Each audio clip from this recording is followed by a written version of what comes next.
ప్రేక్షకులకు నమస్కారం. ADN news TV మనదర్శి మన local channel. ADN news TV ప్రేక్షకులకు నమస్కారం. వార్తలు చదువుతుంది మీ ప్రసన్నారాం. దర్శి మండలంలోని 36 రేషన్ దుకాణాలలో జూన్ 1 నుంచి 15 వరకు రేషన్ నేరుగా పంపిణీ చేయనున్నట్లు తహసీల్దార్ శ్రావణ్ కుమార్ తెలిపారు. గతంలో ఎండియు ఆపరేటర్ల ద్వారా ఇంటి వద్దకే రేషన్ పంపిణీ జరిగేదని, అయితే ప్రస్తుత ప్రభుత్వం ఈ విధానాన్ని రద్దు చేసి రేషన్ దుకాణాల ద్వారానే సరుకులు పంపిణీ చేస్తుందని ఆయన వివరించారు. ప్రజలు ఈ విషయాన్ని గమనించాలని ఆయన ఈ సందర్భంగా కోరారు. దర్శి మండల వ్యాప్తంగా 36 రేషన్ దుకాణాలు అందుబాటులో ఉన్నాయి. ప్రభుత్వ ఆదేశాల మేరకు ఈ నెల నుండి నిత్యావసర సరుకులు ఏవైతే ఉంటాయో ఇంతకుముందు ఎన్డీయూ వెహికల్స్ ద్వారా పంపిణీ చేసేవాళ్ళం. అలా కాకుండా ఇక నుండి రేషన్ డీలర్ ద్వారానే తన నిత్యావసర సరుకులు పంపిణీ చేయడం జరుగుతుంది.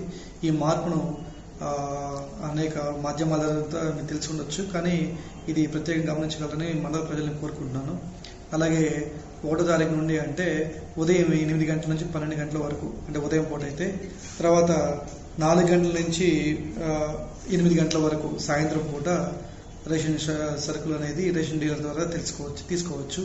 అలాగే 12 గంటల నుంచి 4 గంటల మధ్య, అంటే ప్రతిరోజు మధ్యాహ్నం 12 గంటల 4 గంటల మధ్య ఈ వికలాంగులు కానీ వయోవృద్ధులు కానీ ఇక హ్యాండిక్యాప్ పీపుల్ ఎవరైతే ఉంటారో వారికి ప్రత్యేకంగా కేటాయించబడ్డ సమయం.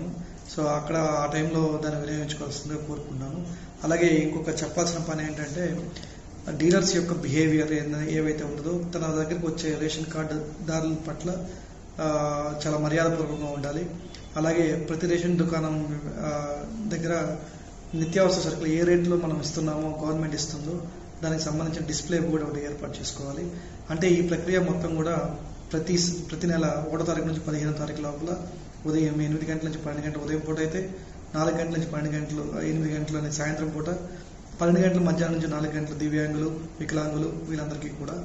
అలాగే రేషన్ డీలర్స్ ఎవరైతే ఉంటారో వారు నిత్యావసర సరుకులు ఒకవేళ తన షాపు వద్దకు రాలేని పక్షంలో వాళ్ళే వెళ్ళి వాళ్ళ ఇంటి వద్దకి అందజేయాలి.